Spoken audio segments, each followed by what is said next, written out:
Hello and welcome to my view from the piano bench. I try to upload these on Wednesdays, as close to every week as I can, here on my Joe Holt's Notes YouTube channel. In addition to Piano for My Friends that I'm still doing probably twice a month or so going forward, and Sunday evening hymns, recording new ones once or twice a month probably, and on my Facebook page sharing one every week because I recorded a bunch of them. And there are other YouTube channels that I have. Some of you know that every year I started a new one. I think I'm going to stop for 2024 and cut back my YouTube posting, not on this channel, but on the others. But if you go to Joe Holt's Notes 2022 or 2023, you'll see lots of the Sunday evening hymns. So they're there if you want to see them. Thank you to those of you who support and encourage me via the links you'll find on the support page on my website, and you'll see a link to that page in the video description. That is very much appreciated. So for this series, My View from the Piano Bench, I pick a topic every week, and I'm bouncing off of a comment from last week, a comment from my new friend Jim Martinez, who I met at the Sun Valley Festival. Or we met each other, actually, at the same time. It's funny how that works, at the Sun Valley Festival. I didn't give the topic title, but you'll see it in the video description. 8 plus 3 equals 10. Now, since I referenced Jim Martinez, he probably already knows what I'm talking about. But think about it for a second, especially if you're a musician. It's a little tricky because the math doesn't add up, but I'll explain. 8 plus 3 equals 10. Well, Jim kindly made some very nice comments. Now that I'm not getting this to turn around like it's supposed to, here we go. On last week's video, which you happened to watch, which I really appreciate. Thank you.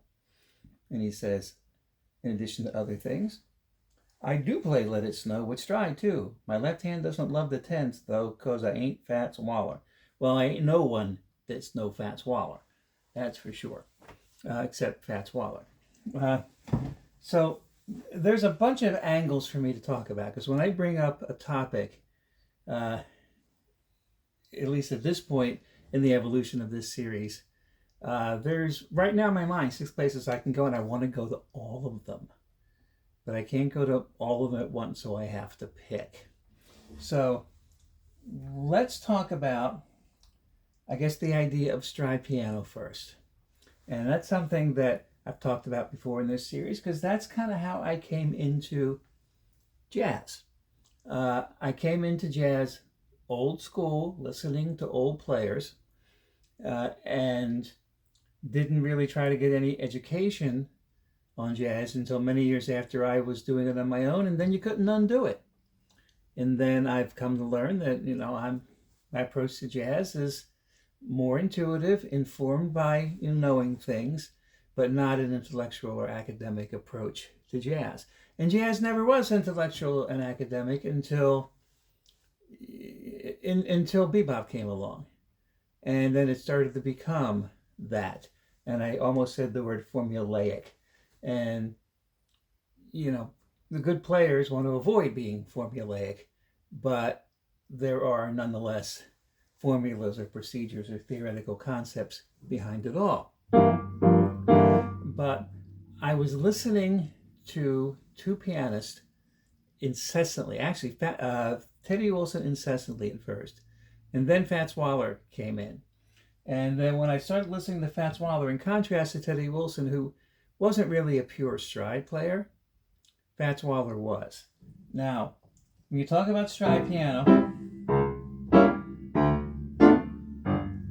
because I'm not facing the piano, so I'm surprised I'm being accurate right now. It's because I'm being slow.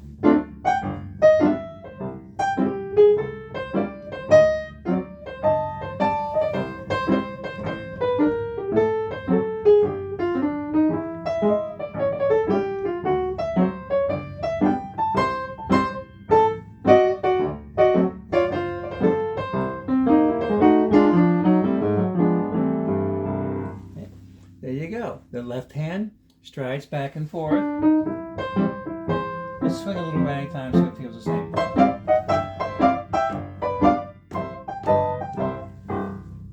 It comes out of that same tradition, but evolves greatly. And because I came in listening to Fats Waller as my introduction to stride, and Jim kind of alludes to this implicitly in what he says, I right away was listening to Fats Waller's evolved style of stride, which was typically not single bass notes. But the early stride players, you would get single bass notes.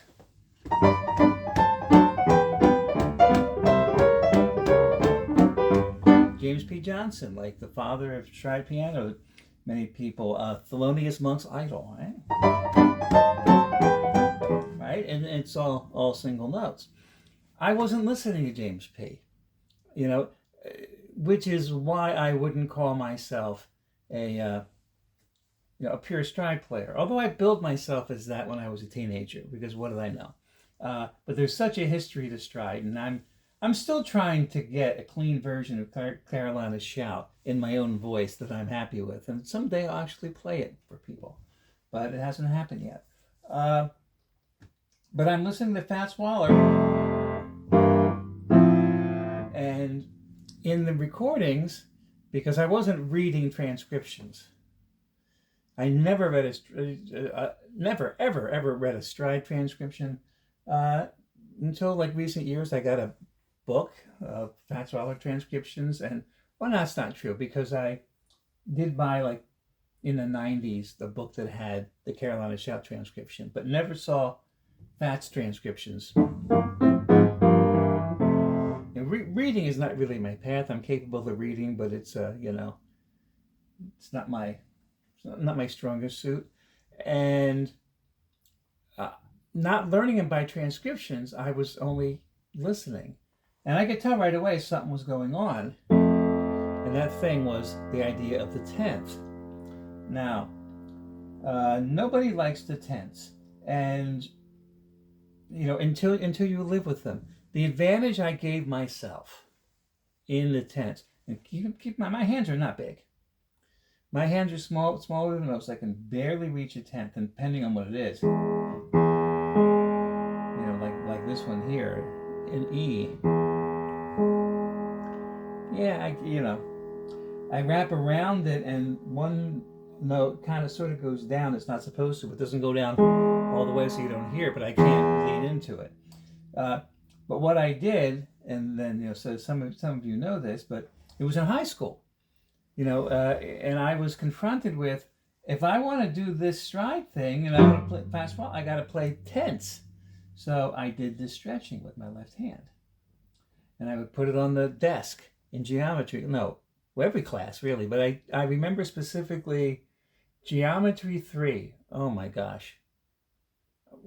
I got in advanced classes I shouldn't have been in because my brain, not that I'm an idiot, but just my brain works differently. So I stretched it out like this so I could draw a straight line without cupping my wrist, right? Now, of course, I'm doing this in my right hand, so it's harder to, I don't like displaying this, but I can't draw the straight line in my right hand like I can in my left, because I didn't practice it with my right hand, and I really can't comfortably reach a 10th. I mean, I can, but this is not uncomfortable.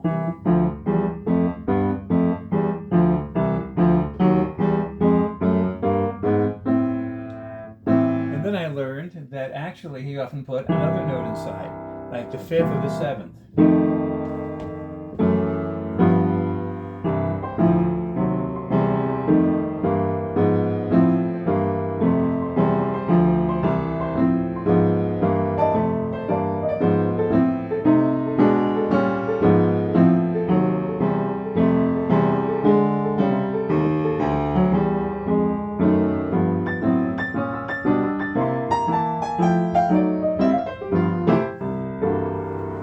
So while I'm playing that just now, I'm thinking, yeah, this is what I would, would have practiced when I was, in high school.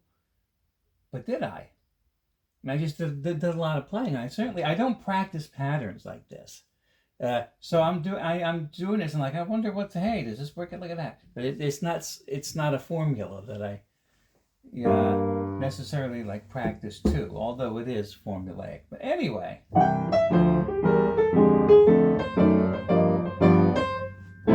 But the idea is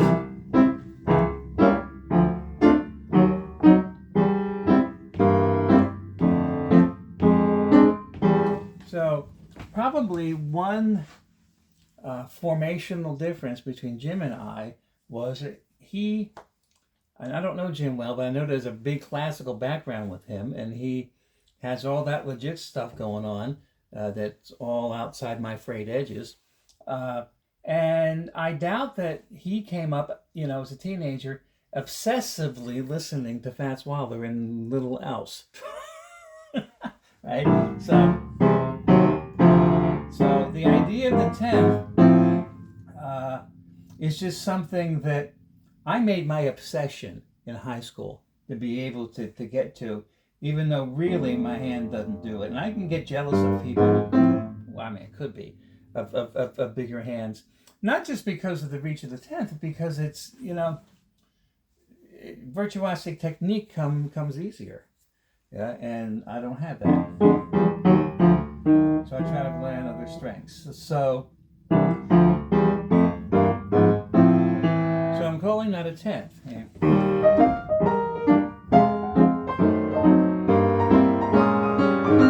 See what I did? I did the rolling thing. I can sort of reach this. But, see, I don't really make it. I do.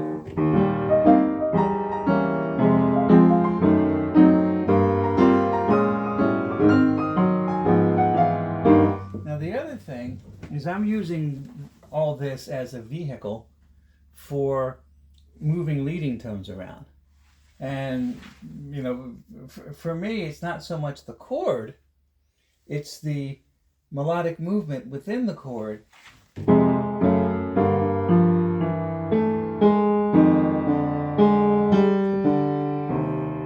Yeah.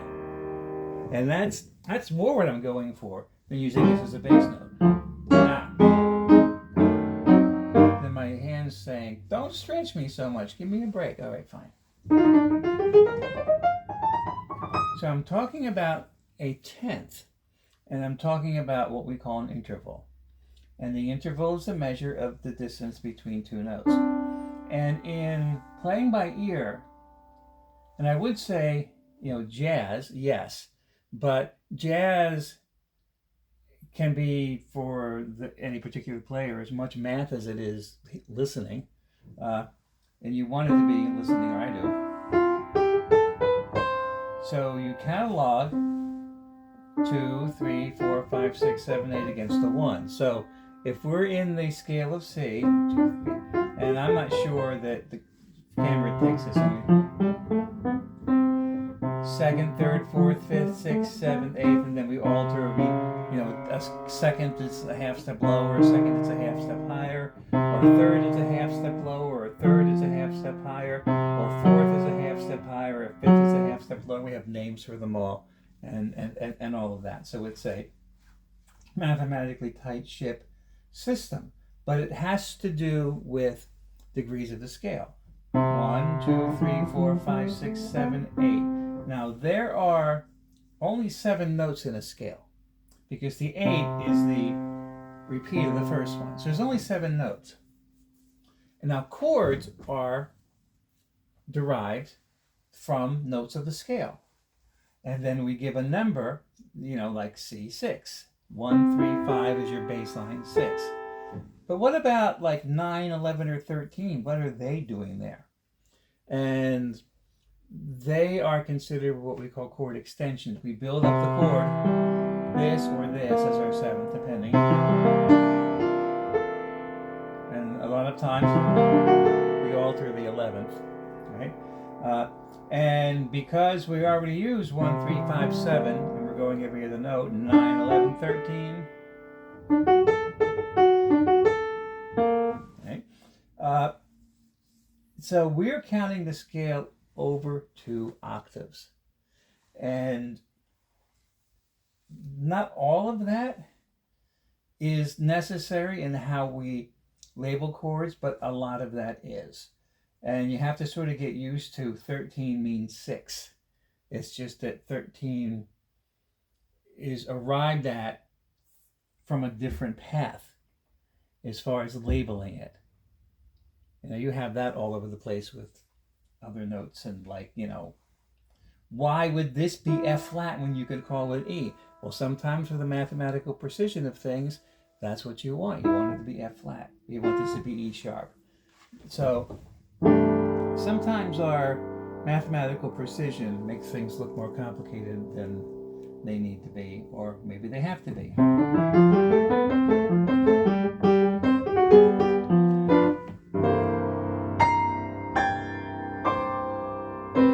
So, a tenth is the third an octave higher. 1, 2, 3, 4, 5, 6, 7, 8, 9, 10. So it's an octave plus a third. 8 plus 3 equals 11, 10. Now, the reason that happens is because we have a double octave here. You know, this 8th note is kind of being counted twice. 1, 2, 3, 4, 5, 6, 7, 8. 1, 2, 3. That's why that happens.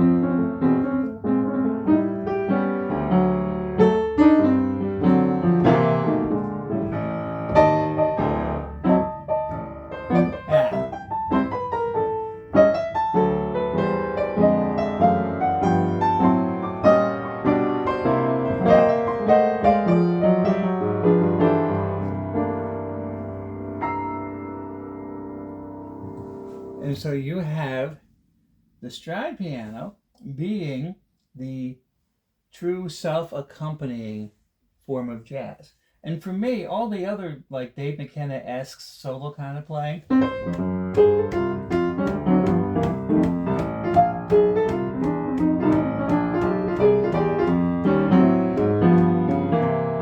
is a repurposing of the elements of stride piano, and different stylistic playing.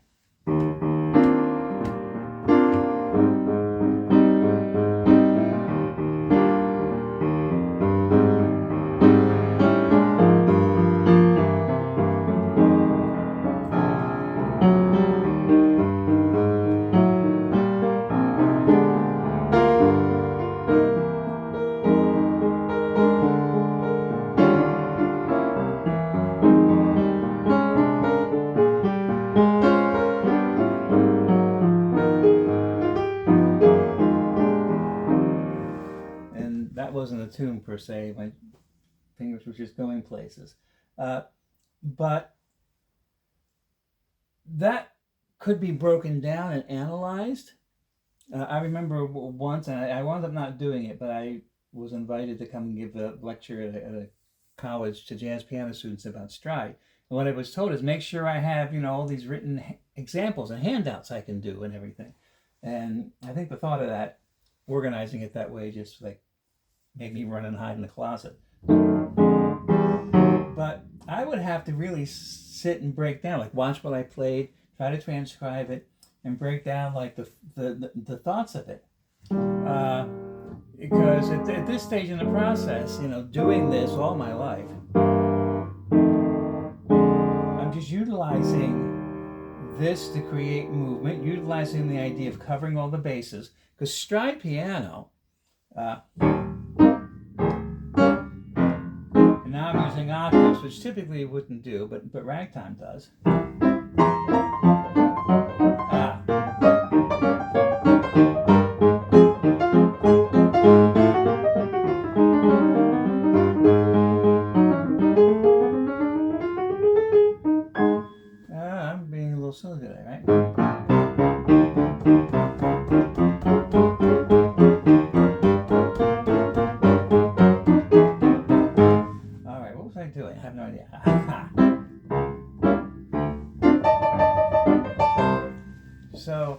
slide piano is considered self-accompanying because you play the role of the bass player, or in the old style of stride, really the tuba player. You know, when you're doing these notes, whomp, whomp,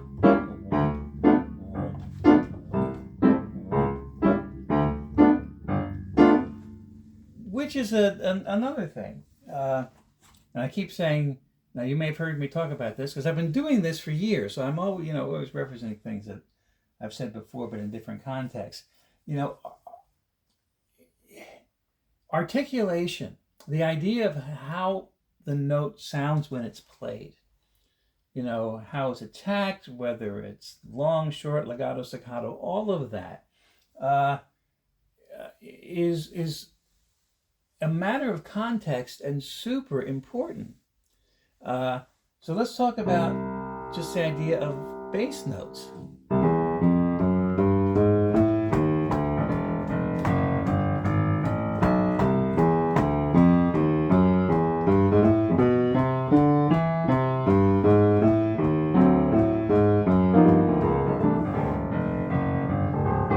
So there's an attack that goes on. Now I watch, occasionally somebody play left hand bass and they're just no.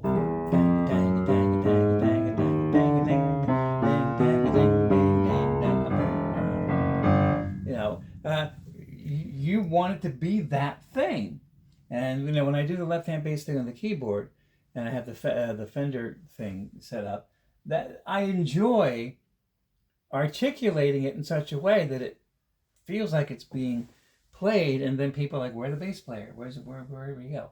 Now on the piano, there's no bass player because the sound is the same sound as the piano. But I'm saying that in contrast to a tuba player.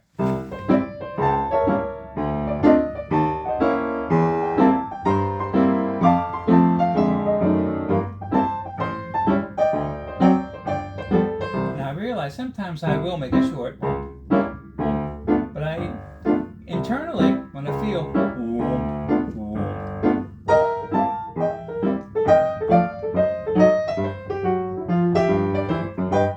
now going back to Jim Martinez, I'm going to get to know him as we, go through time better, but I'm going to suspect that when he was coming up as like a teenage musician, that he was probably doing more classical stuff and not playing, union transcription gigs in Philadelphia with Dixieland bands with tuba players. It's sort of a standard, right? Or other places too. But the reason I'm bringing that up is, the tuba, right? It's really not suited for walking.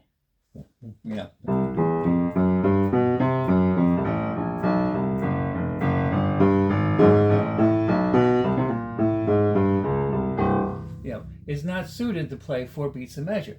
So if you look at discographies of old bands, from back in the 20s and stuff, anything Louis Armstrong did or whatever, all those low players, the bass guys, were tuba players. And an interesting, clean way to see this is look through the recordings of Fletcher Henderson's big band. And I used to have the complete reissue Bluebird set. I think that went back into the 20s and ended in 36. I think when Fletcher Henderson got hired for Benny Goodman. So Benny Goodman, took all of Fletcher Henderson's arrangements and he made a ton of money on them, but hopefully Fletcher Henderson was paid well. I don't know. But you go and you're listening to everything, you're seeing a discography, and it's been decades since I've looked, but I think the bass player was John Kirby, right, the tuba player, right? Could be wrong. And then at a certain point, 1934-ish or something, bing, it becomes bass. All those tuba guys are wearing bass because the rhythmic foundation of the music was shifting from 2 to 4, and the upright bass would drive that. And you can play 2 on bass more effectively than you can play 4 on tuba. So this is a slight little detour. The idea of the upright bass as a thing that everybody came to from tuba in the 30s doesn't happen now. The only people who come to playing upright bass from tuba are like symphonic or classical tuba players who happen to want to play jazz and learn the tuba. But right now, the bass players who are all, younger than dead, are coming up from electric bass and moving over to upright. It's a whole different transition. But I remember, coming up in the 70s as a teenager, that unless they were a super young kid like me, those bass players who doubled on tuba, or the tuba players played bass. But anyway, there's your stride. There's your...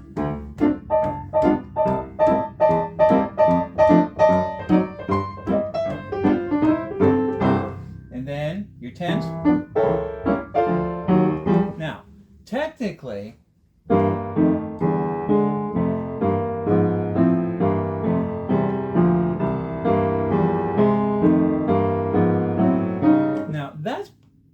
I guess not stride, but it's an element of stride.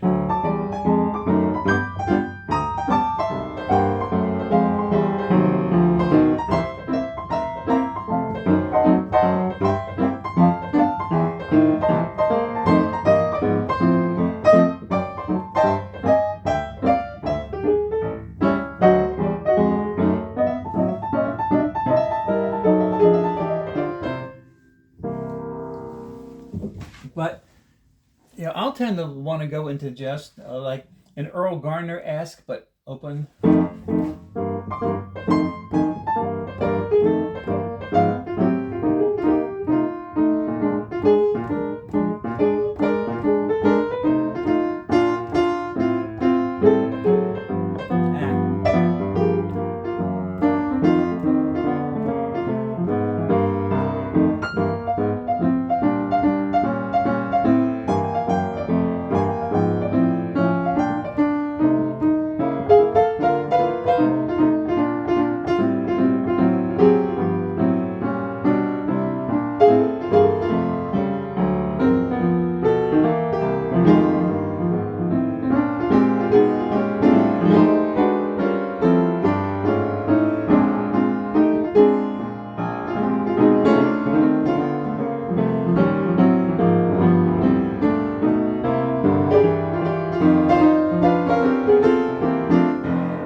I guess technically you couldn't call that stride, because not once did I do that.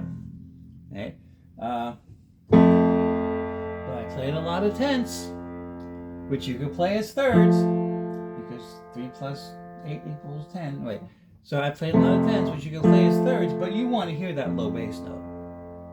By the way, if you will study the old Bach, Baroque chorale 4-part thing, or you just play it at a Protestant hymnal, you'll see lots of things like this. I don't know if you can see everything. Little F chord. And the upper parts are here, and the bass player's down in the basement. And I'm not really a bass, because I can't hit that F very well. I used to be able to. Now I can't. Funny, when I was a kid, I could sing the bass line if I had to, but apparently not now. But in the rules of all this, you need to keep all your voices together except the bass. And you just learn the rule in college that when you're doing this 4-part harmony, you can't have more than an octave or more. You have to have less than an octave between all the parts except the bass. And now, coming from the perspective I have, is like, yeah, because the bass is this independent thing. The bass is covering a different function than the rest of the choir. But they don't tell you that in arranging class. At least I don't remember. So the idea of the open interval, like a tenth, being as likely as a third, is a historic thing. It's not just a stride piano thing. I'm sure if I opened my hymnal, I would find, well, I don't know if I want to take time doing it. I'm thinking about one hymn, and I think I'm going to make a liar out of myself. Not really a fool, I hope, but a liar. I'm just thinking of a hymn in the key of F that I was playing the first chord of. Fairest Lord Jesus, F-A-I-R, and I can't really spell right there. The first one under F. Why did I not look there? So I think the first chord, is 129. Let's see what it does. Yeah, it doesn't do it. Okay, it takes the first,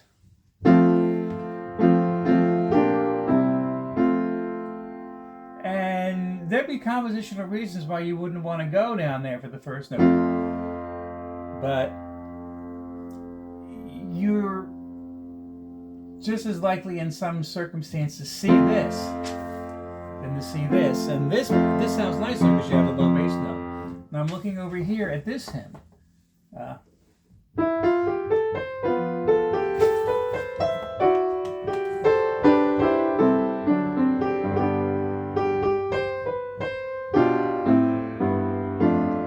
it has, you have walking tenths here in the hymnal. Check it out. So now, pianists look at this and say, why do they write it like that when pianists can't read? Well, one, you should have practiced your stretching your tenths in high school. Two, you can typically pull the tenor notes up with your right hand because they're crunched up. So like right?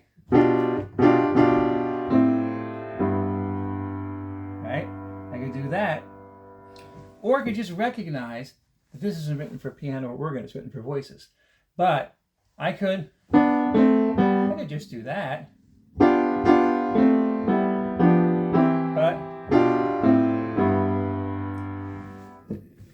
and this is opening the door to talk about like all the leeway that you can have in interpreting anything.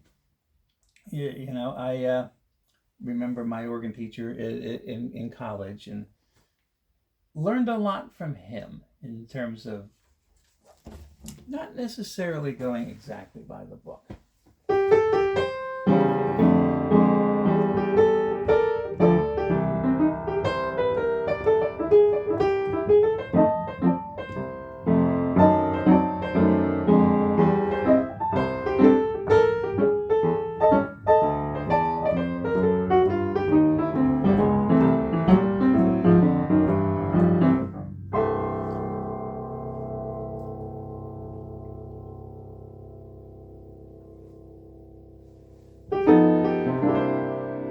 Trying to get my brain to remember something, and it's not working because I'm trying.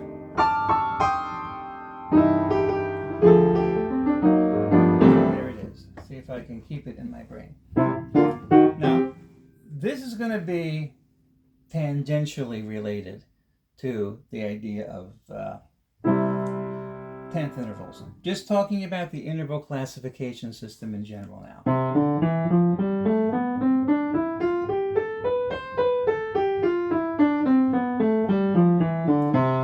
And the mathematical precision that our Western scheme of music theory creates. I use the word scheme. Should I have done that? Now, I am no acoustics expert, or that's not even the right subject matter, but in terms of how we describe our tuning, and I have a very interesting book on this I'm just starting to read that's going to possibly undercut my thoughts here, but here's my sense of it right now, that in nature, these vibrations happen in a very unique way that can be specifically and cleanly, understood. And they are precise in that they are certain things. They are imprecise, however, if you want to be able to manipulate them in ways that we have become used to manipulating them. And so the very finest of adjustments was made to tweak the harmonic system so that we can play in 12 keys. Now, what I'm saying there, I don't think the thing is in question. I may categorize or catalog or characterize something incorrectly, but the idea of these being 12 equal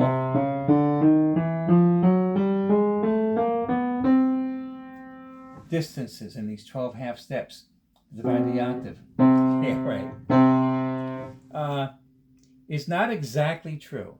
It's almost true.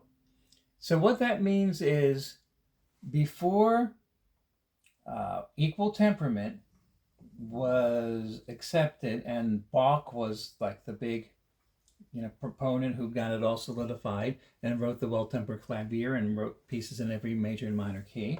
Right? There were actually only certain keys that you could play in that sounded good. Other keys sounded weird because the mathematics were not precise. So we made it precise, and then we created this thing that now, we can understand it, we can do things with it. But we actually screwed with nature a little bit. And I think that little bit, and this is where I'm going to go out on a limb, not about defining equal or mean temperament, but about, I think, the reality of music in even our world and humanity, that we want to take something and take our understanding to it, create something that we're going to call some discipline like math or science, or dare I say theology, and tie it up in a beautiful package and say we understand it. But something's not exactly right with that. Now, I'm no mathematician whatsoever. Math is my worst subject. But my mind goes to pi, not apple, which I ate this morning, which I shouldn't have. But 3.141596 whatever, right? And it just goes on forever and doesn't land. It's an infinity thing. Now, math is precise, and that is so minuscule, it's so ridiculous. Much more minuscule than what's happening here. And then it's just that's what it is. But I think within any thing that we decide to structure tightly here, I think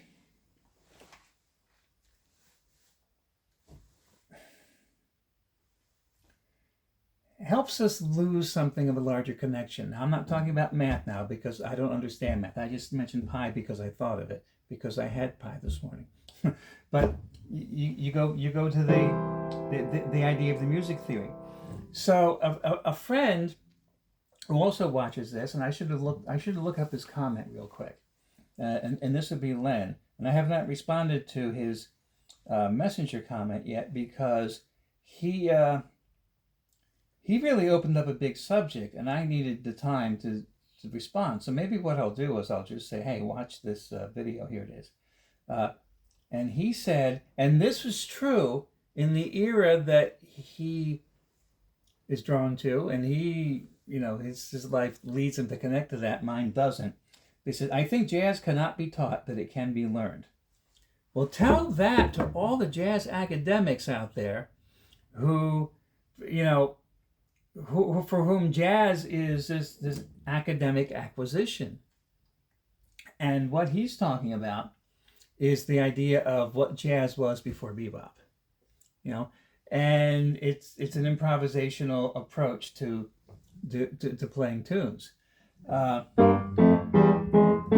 and So what has jazz done? What has composition done? What has the theoretical precision of nature done, but have us pursue these things that we feel are cool, people who are doing it, and we like them. But we're also, I don't want to say contriving them, but we're creating them through the manipulation of the theoretical system that we slightly altered in order to be able to do this with it. And then it's like, well, why does the general public not like jazz? Well, because they're just not educated, or they're just not hip, or they're just not what, or maybe they're just creatures of nature, right? And they're responding to nature, right?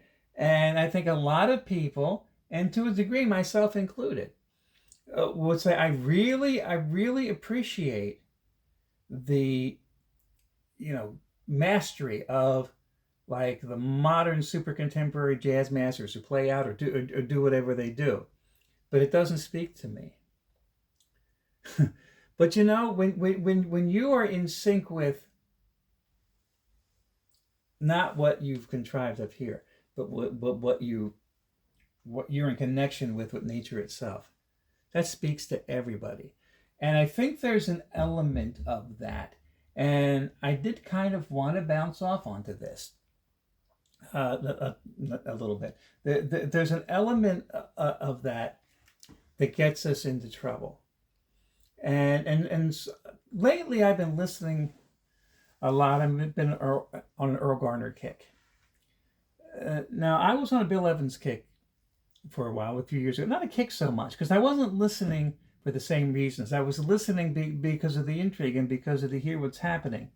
But like, I wasn't turning around every, few minutes or sometimes every few seconds. Yeah. Now, I know as some guys will. Bill Evans doesn't do that to me. But I'm, highly respectful of it.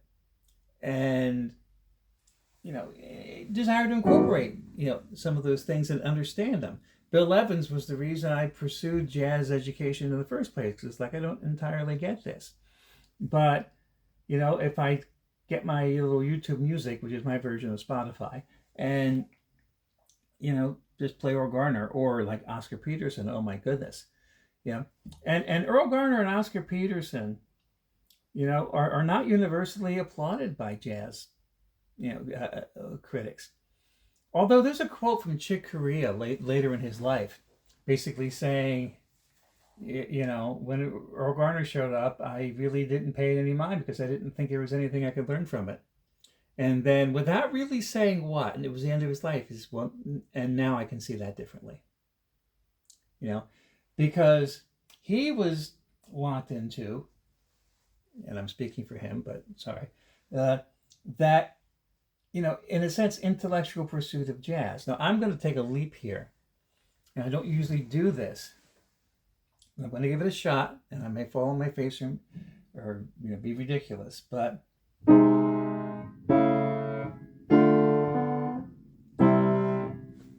or be called a heretic by my Christian friends. But we all evolve. We all come to get in the deeper side of the pool and connect with things and all of that. And that's certainly, no, we don't all. We all should. Or at least I want to, okay? And at a certain point along the way, frustrated with me, the pastor of the church that I used to attend and work for the guy, play the organ and everything, says, Joe, you don't even believe in systematic theology, do you? Now, you kind of have to be on the inside to know what I'm talking about. And I don't think I need to define it. But he made me think, because systematic theology is like a big part of where I came up. And I thought about it for a couple of days, and I came back and said, thank you for asking me that question. because it really made me ponder and understand the answer is no. Because if we're taking all these things that are so much beyond what we can understand, but we're taking them to created understanding, and then we're taking them.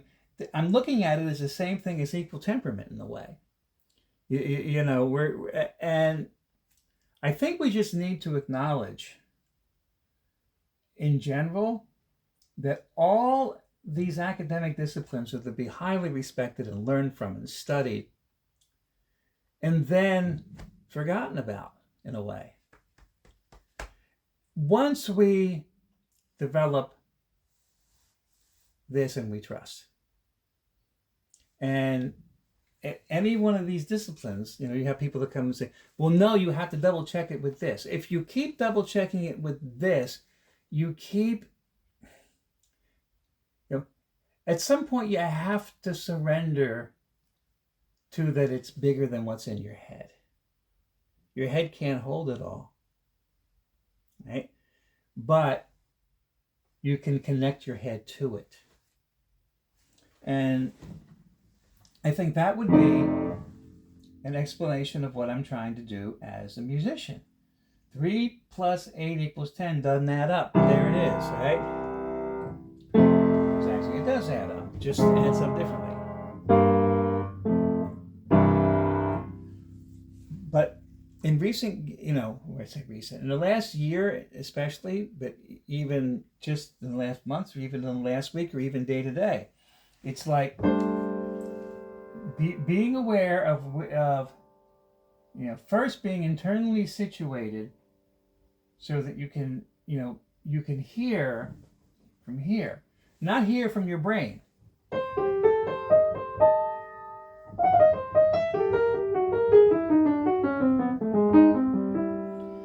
And I know, here's one of those things. If I start doing something like this, and I'm sure that, it's understood more than I do that there's some sort of energy connection, or there's something that's going on that makes me, and that really is a signal to me that I'm outside of that uber thinking place now. And then I just have to wait that little bit, and then the notes will come that I'm not thinking about, but I'm looking at them, and I'm like, yes, I'm affirming them. And I'm affirming them, and I'm watching it happen. And I think all of these things are related. And that's, I guess, what I wanted to try to hash out in this video. To try to be able to say that something large, important, conceptually significant is at the root of this, that I think we have to come back to. And now I think of Jim, and when we were in the Sun Valley, he was talking about grounding. And I think I mentioned this before, where you discharge your imbalance of polarity or energy into the earth, and the earth grounds us, right? And so you take off your shoes and you stand outside. And yes, Jim, I've been doing some of that outside. See? And why did I just take off my sandals right here? Because you can't see that, right? And this is a hardwood floor. This is not the outside. And it's like, yes, there's got to be something significant to that. But that's not medicine, and that's not this, and that's not this. And this. Let's embrace all of it, everyone. Let's embrace all of it. And I'm still struggling, and I still get stuck in my head. It's like, well, I'm not playing hip enough to be considered jazz. Like, just stop, Joe. Because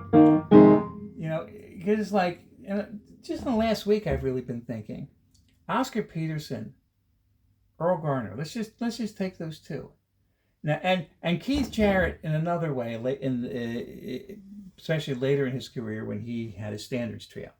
But let's just say Oscar Peterson, Earl Garner, hugely popular. And I think part of the disrespect that they got from some jazz people was because of that, or because, you know, they didn't do those things that required a commitment to the vocabulary and the understanding of it. Oh, Oscar just plays blues scales. You know, and there's actually I watch sometimes a little bit of the Open Studio podcast, which is on YouTube, which is, you know, if you want to understand the significance of music theory and jazz education, and I'll say this to Len too, if you're watching, and this will save me trying to type this out. If you want to understand that jazz education is all about understanding music theory, watch some of the Open Studio stuff, and it's interesting and all that, but it's all theoretical. Now I forget why I was referencing that now.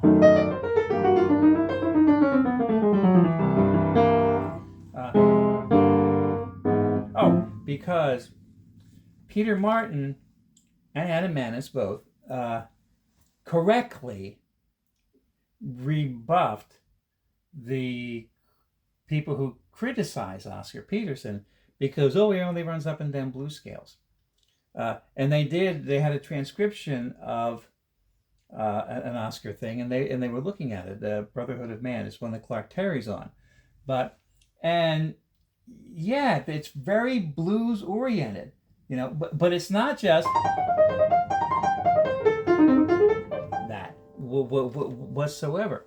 And it is incredibly felt, you know. And I realized that, you know, those are role models for me. More Oscar than Earl Garner, only because of Oscar's classical background and how he breathes that into his playing. You know, like Earl Garner and Thelonious Monk are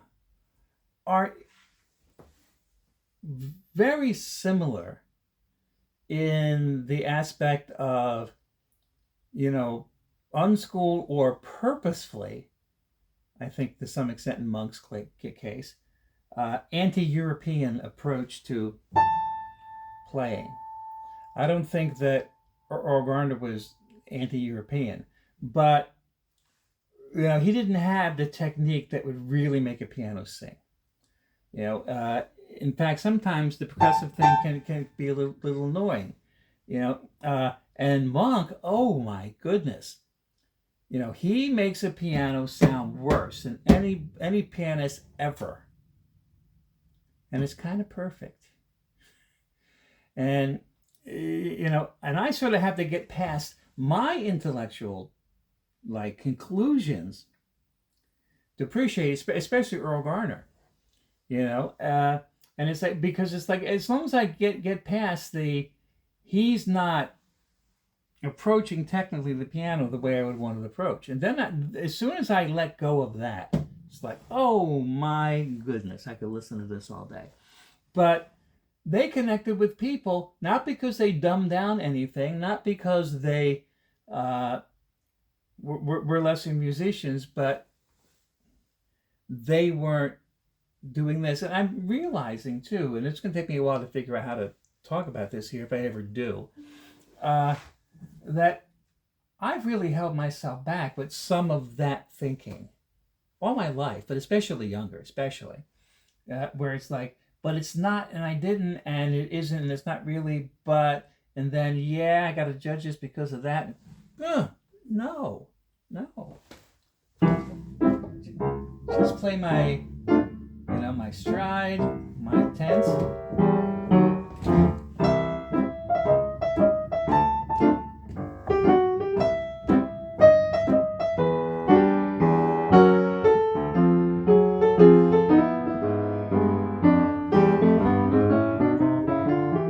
Yeah, I cheated, man, did it with two hands.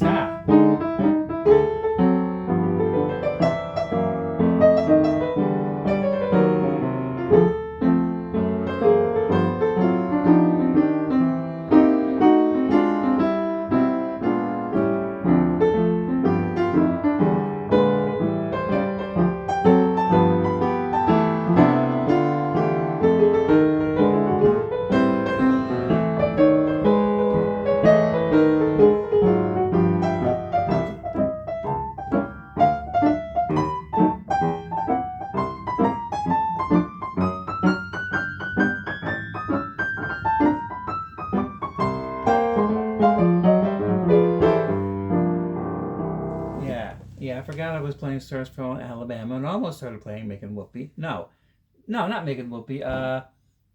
They took the Birth of the Blues. And I let it go just a little too long because I'm like, hey, look at that. Yeah, that's my Birth of the what? What am I doing? Stars Fell in the Blues, and where does this Alabama go? Anyhow, so hope you appreciate this little window into my brain. Hi, Jim. Hi, Len, and hi to the rest of you. And thanks for watching. I have no idea what time it is or when I started, but I think my brain is telling me, okay, law of diminishing returns is happening. So thank you so much. I hope to see you soon for a piano for my friends, or this next or something, or hopefully now going forward, since I'm creating a little more time, more individual YouTube posts of tunes, which I've kind of lost the way. I'm going to try to keep all that going. And thank you for your support and your encouragement and for being there in whatever way you are. So hope to see you soon. Thanks. Timber.